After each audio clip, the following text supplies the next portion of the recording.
July 9, 1962. In the dead of night, 800 miles from Hawaii, the sky caught fire. It wasn't a meteor, it wasn't a natural aurora. It was a man-made star, ignited in the vacuum of space. This was the apex of a series of high-altitude nuclear experiments, a project with the audacious goal of weaponizing the heavens. The test was codenamed Starfish Prime. A Thor missile carried a 1.4 megaton thermonuclear warhead, a weapon nearly 100 times more powerful than the bomb that devastated Hiroshima, and propelled it towards the edge of space. On July 9, 1962, the US detonated a 1.4 megaton nuclear warhead 250 miles above the Pacific. It was supposed to be a weapon of war. Instead, the radioactive chaos it unleashed revealed a $50 billion secret, the hidden path to modern GPS. The detonation was a spectacle of terrifying beauty. It turned the Pacific night into a surreal 7-minute-long dawn, with shimmering curtains of red and green light visible as far away as New Zealand. But on the ground, the effects were immediate and disastrous. The explosion generated a massive electromagnetic pulse, an EMP, that surged across the ocean. In Hawaii, hundreds of streetlights blew out simultaneously. Power grids failed, plunging homes into darkness. Telephone lines went dead. It was a stark demonstration of a new kind of warfare, one that could cripple a society without a single shockwave touching the ground. But the damage wasn't confined to Earth. In orbit, our fledgling fleet of satellites flew directly into the bomb's radioactive fallout. The intense radiation fried the sensitive solar panels and electronics of at least 3 satellites, including the world's first commercial communications satellite, Telstar 1. They were silenced, sent tumbling into oblivion. Worse still, Starfish Prime had fundamentally altered the space around our planet. It injected a massive dose of charged particles into the magnetosphere, creating a powerful and persistent artificial radiation belt many times more intense than naturally occurring phenomena. This man-made hazard would linger for years, a toxic legacy in the sky. The experiment was deemed a catastrophe, a doomed and reckless display of power that had backfired spectacularly. But within this radioactive chaos, within the urgent need to track the debris and understand the distorted environment, scientists were about to stumble upon a secret. A discovery born from the ashes of Starfish Prime that would, against all odds, give us the signal that changed everything. After the chaos, the military realized they were blind. They needed a way to watch for nuclear fire from space, without their senses being fried by the very thing they were tracking. The mission shifted from mere destruction to ultimate surveillance. They needed a clock more perfect than anything ever built by man. The accidental discovery at Johns Hopkins was a spark of scientific genius, a revelation that promised to map the world. But that spark was quickly contained, drawn deep inside the walls of the Pentagon. The promise of universal navigation was about to be forged into a weapon of unparalleled precision. The era of open science was over. The era of the military monopoly had begun. What emerged from these closed-door meetings was a project of staggering ambition and secrecy, initially codenamed Program 621B, which would later evolve into the Navstar Global Positioning System. This wasn't a single vision. It was a battleground of competing interests. The US Navy, which had pioneered satellite navigation with its transit system to guide submarines, fought to maintain control. But the Air Force, envisioning a future of pinpoint-accurate bombers and intercontinental ballistic missiles, pushed for a more advanced 3-dimensional system.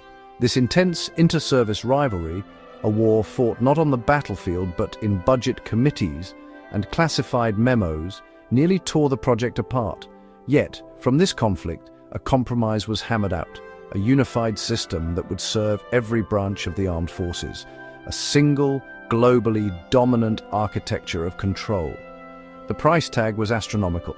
Adjusted for today's inflation, the initial investment soared past $50 billion, making it one of the most expensive military projects in history. This colossal sum wasn't just for launching satellites, it funded the creation of a global network of ground stations, the development of hyper-accurate atomic clocks, and the complex software needed to stitch it all together. For decades, the concept of GPS was a classified military monopoly. It was a $50 billion project designed to ensure that a nuclear warhead could hit a single building from across the ocean. The civilians were never supposed to have the keys. The system's primary purpose was chillingly clear: to perfect the art of nuclear warfare. The goal was circular error probable, a measure of a weapon's precision, so small that it could guarantee the destruction of a hardened Soviet missile silo or a command bunker with a single strike.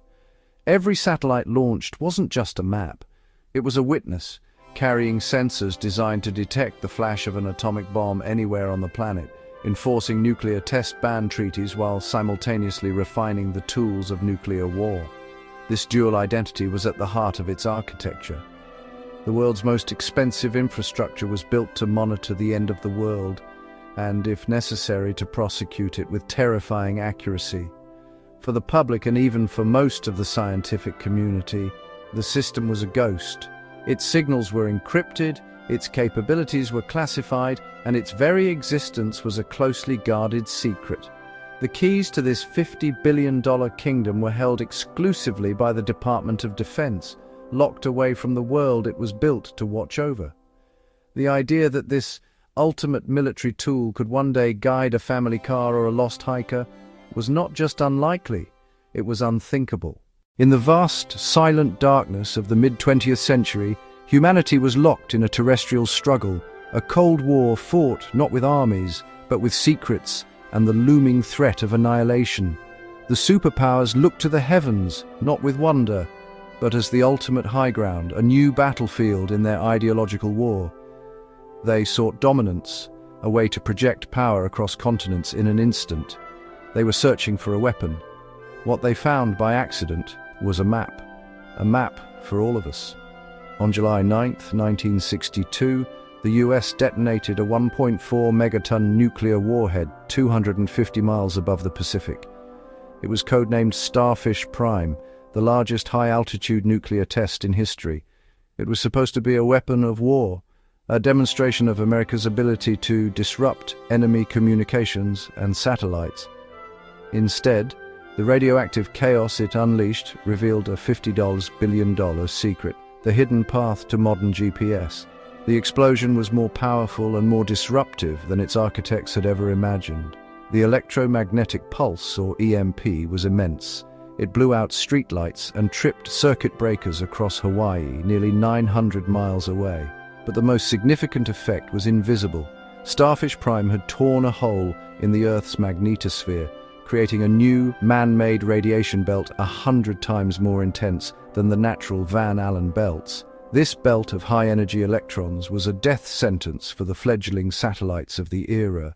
One by one, they began to fail. The British satellite Ariel 1, America's own Telstar 1, their solar panels and electronics were fried by the lingering fallout in the void. The test was deemed a failure, a miscalculation that had inadvertently weaponized space against its own creators. The Pentagon was faced with a critical problem: how to operate military satellites in a radioactive environment of their own making. To navigate this new hostile frontier, they needed to track their assets with a precision never before attempted. They needed to understand the exact position of a satellite down to the meter as it passed through invisible clouds of radiation. Today, that secret is hidden in plain sight. Every time you find your way home, every package delivered to your door, every emergency vehicle dispatched to a crisis, you are using a network forged in the fires of that doomed nuclear test. The quest to overcome the chaos of Starfish Prime forced scientists to perfect the very methods of satellite tracking that would become the foundation of the global positioning system.